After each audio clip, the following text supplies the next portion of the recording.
Good afternoon. This is Jason Horak. It is June 29th, 2012. I am updating everyone on the status of the 1987 Dodge Daytona electric vehicle. As you can see, we've got the electric power steering pump now installed, and it is firmly attached to the floor pan underneath, kind of like in front of the dashboard, and underneath it. And so I painted everything with the hammered black after cleaning it thoroughly, hoping to kind of hold and preserve stuff from getting rusted too bad. And you can see that we still have the cables coming through from the back battery box, the gray ones there.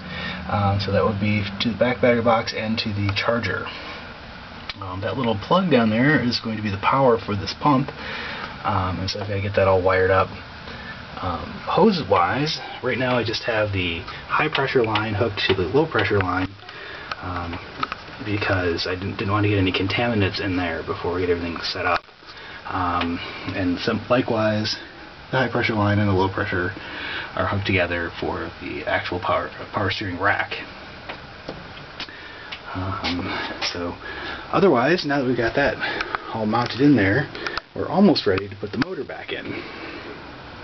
And so I kind of cleaned the bell housing of the transmission as much as I could, and got that lubricated and so forth, so we should be ready to go to put the motor back in. Now the motor has been completed. We have the new brushes in there, as we can kind of see from the little copper straps on the end, so they came out really nice. I also repainted the metal guard just to kind of make sure that, again, prevent the rust and so forth as much as I can, and yeah, just kind of made it shine up kind of nicely. So, alright, I've been running this motor off of these little Metropolitan Industries 12-volt AGM cells, and I've burnt through about 4 of them, and I just keep kind of run them down until they're pretty low, and then I go charge them and put on another one.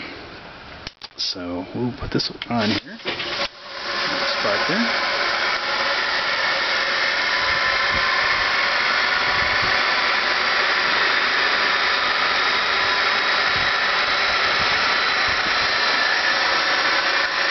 So as you can hear, it's still fairly noisy, but it has quieted down substantially from when I originally had this thing set up.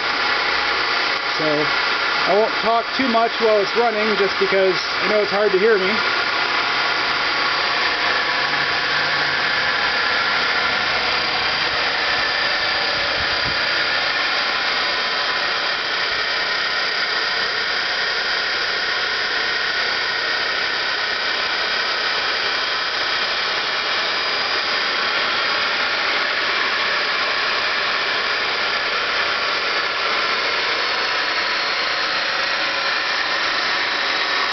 And as you also might notice, after I've removed power, it spins for quite a long time now.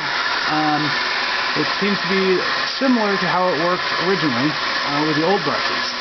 So I think we're getting pretty close to having them seated well enough, and we'll be putting this motor back in the car very shortly. I'll probably run it for a little bit at idle, just with the transmission hooked up, but yeah, so as you can see, I'm not using my new flywheel.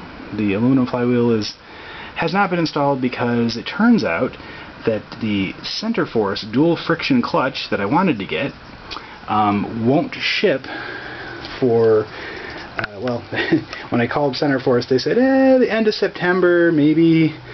Something about them having a parts problem. So anyway, that's not going to happen, and so I have ordered a spec brand clutch, Stage 3 Plus, which seems to be kind of similar. It may have a harder pedal pressure than the Centerforce would have, but I need something that's going to grip and hold. And that particular clutch is rated to 415 foot-pounds or something like that. Maybe it's 451, I don't remember. But anyway, it's a lot more than theoretically this motor can put out, so we should be fine. And yeah, so there we go. So anyway, just wanted to kind of give you an update as to how things are set up at this point. Again, June 29th, 2012. Take care, and I'll see y'all later.